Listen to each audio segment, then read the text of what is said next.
प्रिय विद्यार्थियों, सुप्रभातम। कैसे हैं आप लोग? विश्वास है आप लोग बहुत अच्छे से होंगे और मन लगाकर पढ़ रहे होंगे। आज मैं आप लोग को हिंदी व्याकरण चैप्टर 15 कारक पढ़ाने जा रहा हूँ। कारक को अंग्रेजी में केस कहते हैं। तो आप समझिए कि कारक है क्या। तो संज्ञा या सर्वनाम का जो रूप क्रिया अथवा अन्य किसी शब्द से संबंध स्थापित करे उसे कारक कहते हैं। दूसरे शब्दों में हम कह सकते हैं क्रिया के साथ जिसका सीधा संबंध हो उसे हम कारक कहते हैं। अब एक वाक्य देखिए। राम ने रावण को बाण से सीता के लिए लंका में जाकर और मारा।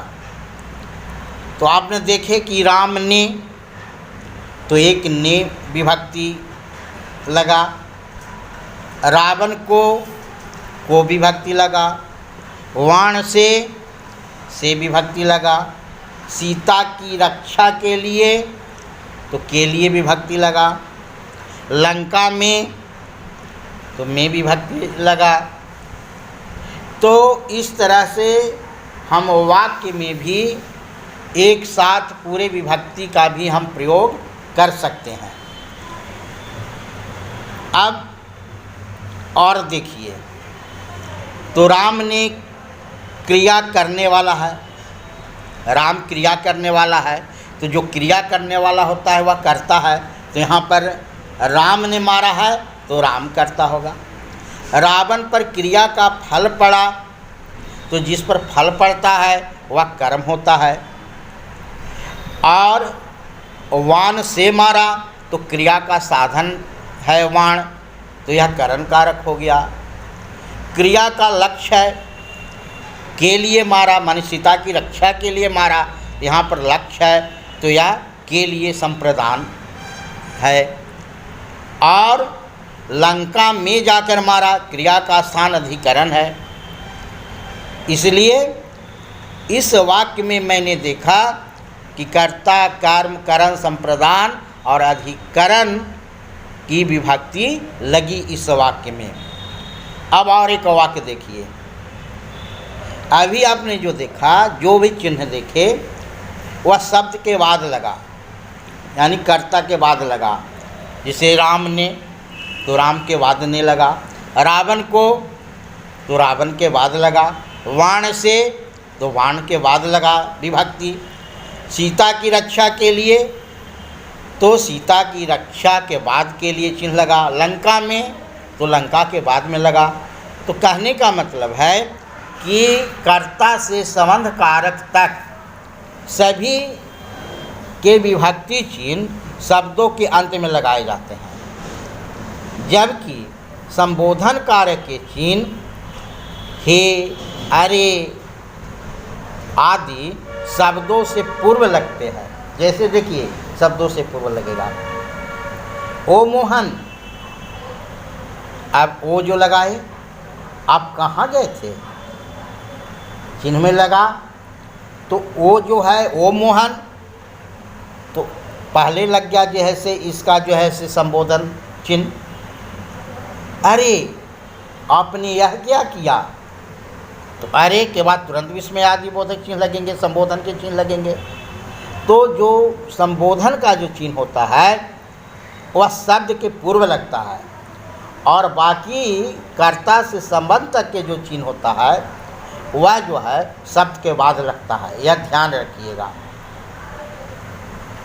अब कारक के भेद देखें तो कारक के 8 भेद होते हैं। पहला है कर्ता, जिसको अंग्रेजी में हम नॉमिनेटिव केस कहते हैं, और इसका चिन्ह ने होता है। कभी कभी ने छिपा हुआ रहता है। जैसे राम कह रहा था, यानी राम नहीं कह रहा था, राम कह रहा था, ने चिन्ह छिपा हुआ है। कभी कभी कर्म भी छिपा रहता है, कर्म का चिन्ह को, तो कर्म को अंग्रेजी में ऑब्जेक्टिव केस कहते हैं। जैसे मैं विद्यालय जाता हूँ, यानी मैं विद्यालय को जाता हूँ, तो को भी कभी कभी गौण हो जाता है। बाकी जितने भी चिन्ह हैं वह स्पष्ट रूप से प्रकट होते रहते हैं। जैसे करण, इसको कहते हैं इंस्ट्रूमेंटल केस, इंस्ट्रूमेंटल केस। इसका चिन्ह से होता है और के साथ और के द्वारा के लिए होता है। जैसे बाण से मारा, कलम से लिखा, पैर से चलता है, यह सब से है, यानी साथ दे रहा है, द्वारा दे रहा है। चौथा है संप्रदान, जिसको डेटिव केस कहते हैं। यह के लिए है, मेरे लिए, तुम्हारे लिए, उसके लिए, श्याम के लिए मिठाई लाओ, मेरे लिए किताब लाओ। तो यहाँ पर संप्रदान है। संप्रदान में क्या होता है? संप्रदान के द्वारा हम लक्ष्य की प्राप्ति होती है, तो यह संप्रदान कारक होता है। आपादान, जिसको अबलेटिव केस कहते हैं, इसमें पृथकता होती है, अलगाव होता है। जैसे पेड़ से पत्ते गिरते हैं, पेड़ से जब पत्ता गिरा तो पेड़ से पत्ता अलग हो गया, जुदा हो गया। अब करण और अपादान में यही देखना है भिन्नता। करण में साथ होता है, द्वारा होता है, लेकिन अपादान में जुदाई होती है, पृथकता होती है। जैसे गंगा हिमालय से निकली है, अब गंगा हिमालय से निकली है तो हिमालय से अलग हो रही है, तो इसमें पृथकता है। वह घोड़ा से गिरता है, घोड़ा से गिर रहा है, यानी घोड़ा से संबंध है, उसको अलग हो रहा है। और अधिकरण में पर, ये अधिकरण में का चिन्ह है में और पर, इसमें लोकेटिव केस कहते हैं इसे। और इसमें क्रिया का स्थान पर अधिकरण के रूप में होता है, उसमें भी आधार होता है। आधारो अधिकरणम, किसी चीज़ का आधार होता है। जैसे पेड़ पर चिड़िया बैठी हुई है, तो चिड़िया बैठने का आधार क्या था? पेड़। टेबल पर किताब है, तो किताब रखने का आधार क्या था? तो टेबल। और संबंध, जिसको जेनिटिव केस कहते हैं, और इसका चिन्ह होता है का, के, की। जैसे राम की गाय, मेरी गाय, उसकी कलम, राजा का पुत्र, तो यहाँ का, के, की जो है वह संबंध करता है। और आठवां है अधिक संबोधन। संबोधन कारक को हम वोकेटिव केस कहते हैं। इसमें हे, अरे, ओह, उफ, या शोक है, आश्चर्य है, किसी को बुलाना है आदि इच्छा प्रकट करता है। और फिर एक बार बता रहा हूँ कि बाकी कर्ता से संबंध तक के जो चिन्ह है वह शब्द के बाद लगता है, लेकिन संबोधन का जो चिन्ह होता है वह शब्द के पहले लगता है। हे राम, इधर आओ। अरे यह तुम क्या कर रहे हो? ओह, तुम्हें चोट लग गई। तो यहाँ पर संबोधन जो आया वह शब्द के पहले लगा। अब हम परिभाषा देखें कर्ता कारक का। कर्ता कारक है क्या? तो क्रिया करने वाला संज्ञा या सर्वनाम शब्द कर्ता कारक कहलाता है, यानी जो क्रिया का संपादन करे। दूसरे शब्दों में कह सकते हैं कि जो क्रिया का संपादन करे उसे हम कर्ता कारक कहते हैं। जैसे भगत सिंह ने बलिदान दिया, बलिदान देने वाला कौन था? तो भगत सिंह है, तो भगत सिंह कर्ता कारक है। यहाँ भगत सिंह बलिदान देने वाला है, अतः कर्ता कारक है। अब देखो एक परसर्ग है। परसर्ग क्या है से देखो, जो विभक्ति आप लोग जो देख रहे हैं, जो लगा कि जैसे भगत सिंह ने बलिदान दिया तो इसमें ने लगा, यानी कहने का मतलब हुआ कि किसी कारक के रूप में ढलने पर संज्ञा या सर्वनाम के साथ जो चिन्ह, ने, को, से आदि जो संबंधवाचक शब्द लगते हैं उन्हें हम परसर्ग कहते हैं। जैसे कृष्ण ने बांसुरी बजाई तो यहाँ पर ने जो है यह प्रसर्ग है, समझ गए। तो यहाँ पर भगत सिंह ने बलिदान किया तो यहाँ पर जो ने चिन्ह है, बलिदान करने वाला कौन था, तो भगत सिंह, अतः यहाँ पर ने प्रसर्ग है। अब कभी कभी बोले कि ने छिपा हुआ भी रहता है, लेकिन किंतु कर्ता बिना प्रसर्ग के भी प्रयोग होता है। अब कोई पूछे कि नेहा पढ़ती है, इसमें प्रसर्ग कौन है, तो प्रसर्ग है इसमें, लेकिन प्रसर्ग छिपा हुआ है। नेहा पढ़ती है यानी पढ़ने का काम नेहा कर रही है, पढ़ने का काम नेहा कर रही है, लेकिन यहाँ प्रसर्ग छिपा हुआ है। तो हम उत्तर देंगे कि हाँ इसमें भी प्रसर्ग है, लेकिन छिपा हुआ है। कौन प्रसर्ग है, तो ने प्रसर्ग है, क्योंकि ने पढ़ने का काम कौन कर रहा है, तो नेहा पढ़ने का काम कर रही है नेहा, लेकिन ने यहाँ पर छिपा हुआ है ने, इसलिए यहाँ पर जो प्रसर्ग है वह ने है, लेकिन अभी लुप्त है। दूसरा वाक्य देखिए, गुंडों द्वारा पिटाई कराई गई, गुंडों द्वारा पिटाई कराई गई, यहाँ पर द्वारा या से, यहाँ द्वारा जो हुआ यानी से जो हुआ यह प्रसर्ग है। बच्चों से लड्डू खाए गए, यहाँ पर बच्चों से में से उपसर्ग है।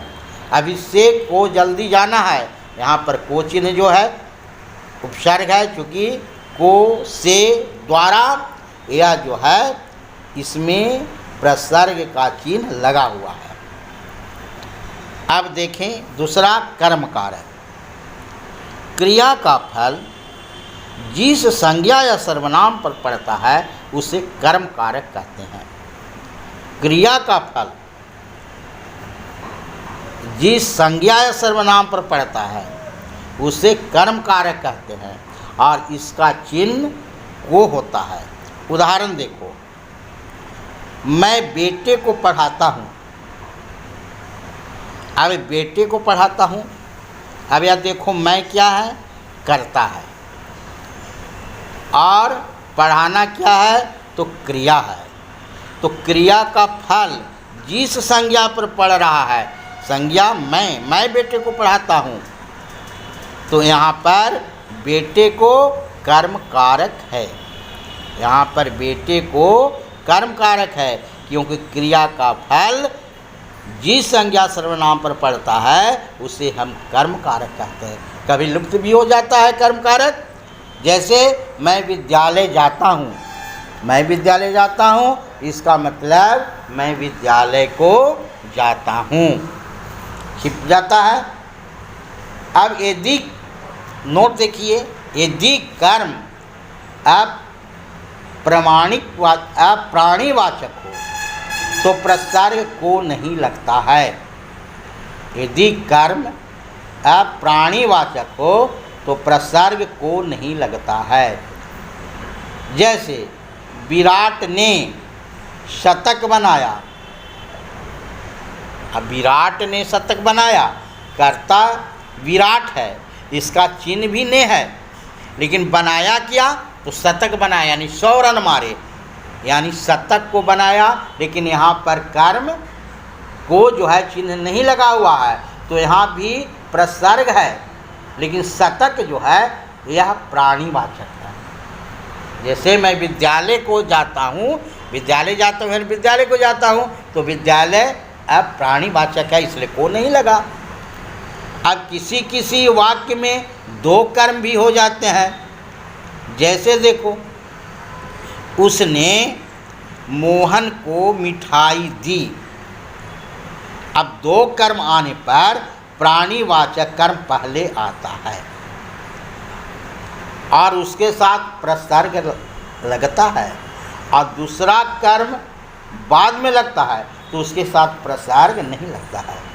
जैसे देखो, उसने मोहन को, तो यह मोहन को कर्मवाचक।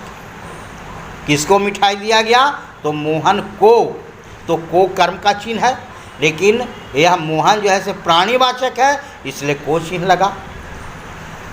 और फिर मिठाई दी, तो मिठाई भी यहाँ पर कर्म है, लेकिन को नहीं लगा।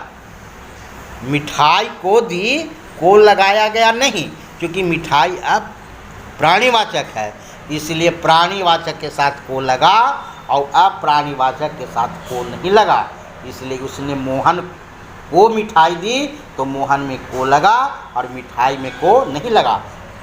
फिर समझिए, जब दो कर्म एक साथ हो तो प्राणीवाचक कर्म पहले आता है और उसके साथ प्रसर्ग लगता है, यानी कर्ता या क्रिया माने कारक का चिन्ह लगता है, और दूसरा कर्म बाद में लगता है और उसके साथ प्रसर्ग नहीं लगता है।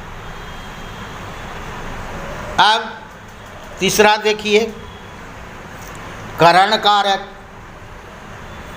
तो क्रिया जिस साधन से होती है, जिससे क्रिया किया जाए, क्रिया जिससे किया जाए, क्रिया जिस साधन से किया जाए, उसे करण कारक कहते हैं, और इसका चिन्ह से या द्वारा होता है। जैसे गुरुजी गाड़ी से आए, तो गाड़ी उनका एक साधन था।